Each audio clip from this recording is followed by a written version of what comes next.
The leaky faucet dripped with rhythmic precision, a slow, taunting beat that echoed through Bruce Banner's hidden cabin like a ticking bomb.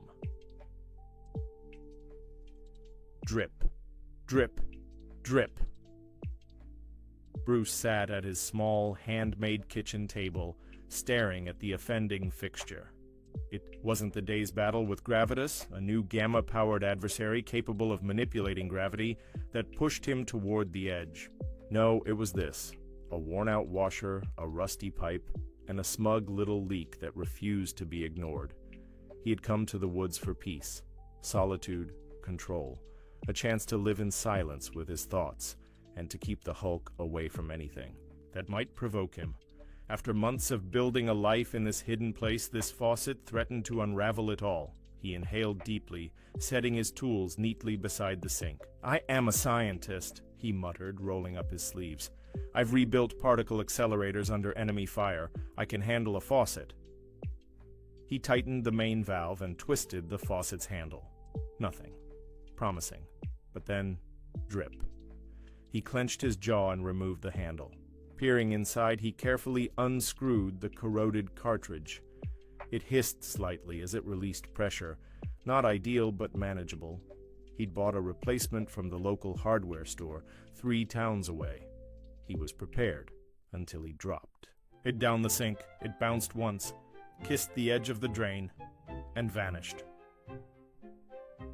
Bruce closed his eyes and exhaled. Okay. He fetched a magnet, then a flashlight. Down on his hands and knees, he angled the light and fished through the pipe. No luck.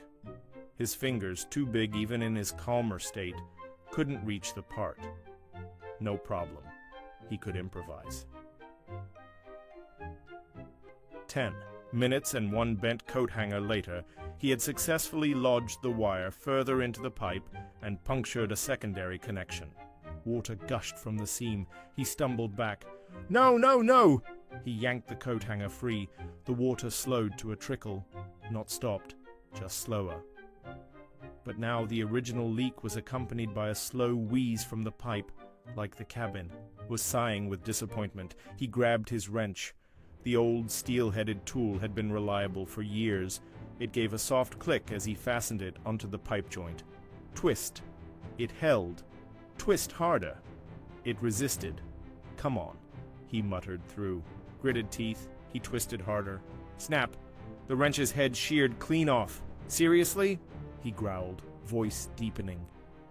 He threw the broken tool across the cabin. It hit the wall with a thud that left a crack in the drywall.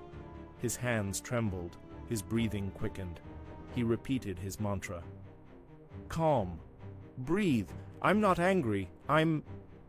The pipe burst. A geyser of cold, rusty water sprayed into his face, soaking him from head to toe. He slipped, hit the floor with a painful grunt, and stared up at the ceiling as water splashed across everything he owned. Drip, drip, drip. Then came the growl, not from his throat, but from somewhere deeper, primal, inevitable. The cabin trembled.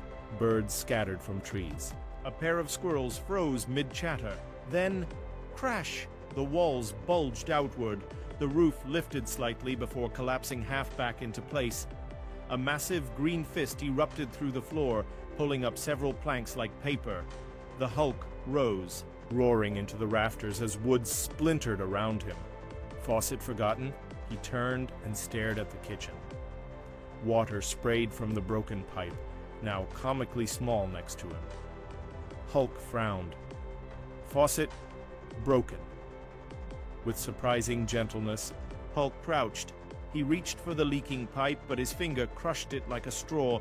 He grunted in frustration and tried to hold it together, literally. The pipe crumpled further. He stood up, turned, and walked outside. A tree, tall, proud, and very much alive, was ripped from the earth with a single tug. Hulk snapped off the branches and peeled the bark like a banana. Another tree followed. Then 2 boulders dragged from the nearby creek and a thick slab of concrete Hulk had used to reinforce his makeshift cellar. Returning to the cabin, Hulk began his repairs. With the logic of a child building a castle from toy blocks, he jammed one end of the tree trunk into the leaking pipe, hammering it with his fist until it fit. He wrapped a vine around it like a clamp, tied the boulders together with wire, and jammed them under the sink as support beams.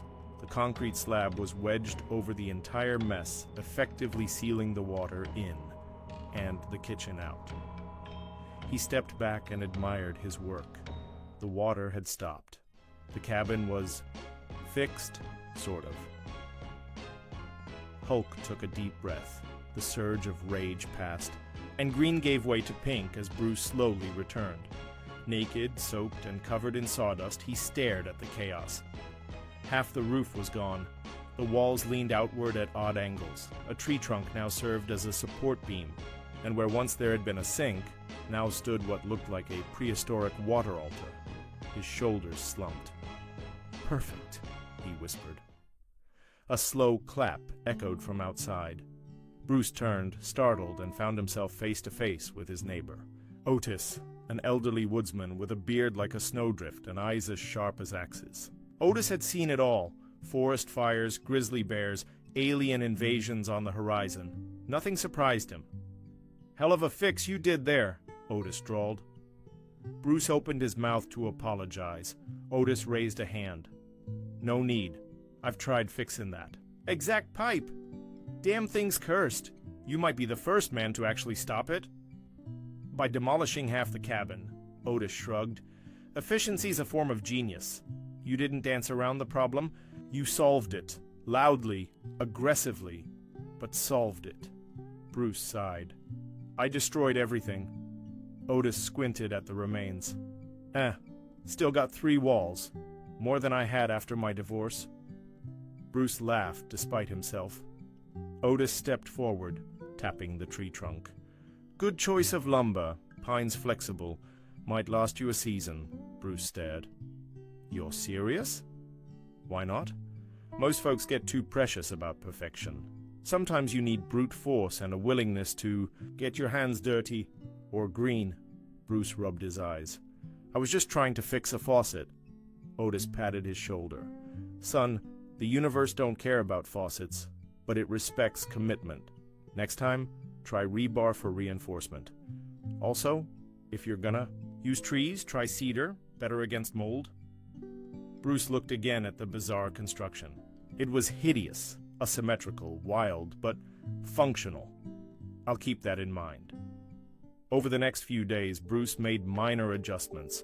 He didn't revert the cabin back to its original state. He couldn't.